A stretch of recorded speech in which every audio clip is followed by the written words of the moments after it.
I don't think so. I think that the people that I admire the most, actually, the people that I would tell stories like this about, are people that I've been practicing Zen with, regular people, right, for decades, who are able to bear their illness and death with dignity, who are able to be a support for their families, who are able to be humble and simple and live their lives. And they're not as impressive, actually, from the outside as some people who have been produced by 1,000 years of Buddhist culture, which is a marvelous and amazing thing. But I think for us now, to me, it's just as impressive. Because the world we live in is, quite difficult, and it doesn't provide the Western world, and now increasingly outside of Buddhist communities in Asia, the Asian world too is very troubled. So I don't think we want to be saying that these great practitioners are the ideal to which we aspire, because we will never get there. However, there is an ideal to which we can aspire, which is to be,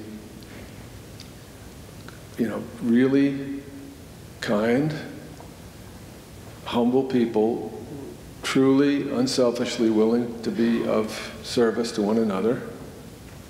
And we actually can be, I was really moved by what you were saying a moment ago, that our smallness might arise, but we don't have to be persuaded by it, as I'm sure you're not, most of the time. Sometimes, but a smaller percentage of the time, I'm sure, than when you were young, So I think we can, that I think is quite realistic, quite possible. And in fact, I actually feel like it is that kind of awakening, and I would consider it to be a valuable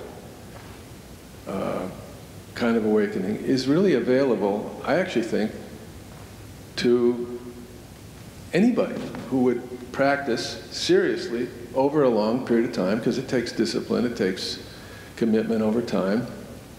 But I think if that's awakening, and I feel it is, a kind of awakening that's quite valuable, then we can all aspire to that kind of ideal. And so I don't have any problem celebrating the great sages and teachers who we've met in our lifetime.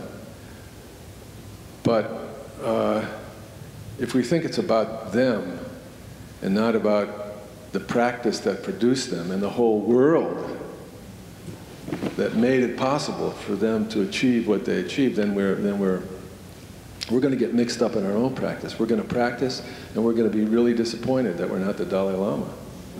And then we're going to give it up because, I'm still the same schlump that I was before, so why bother?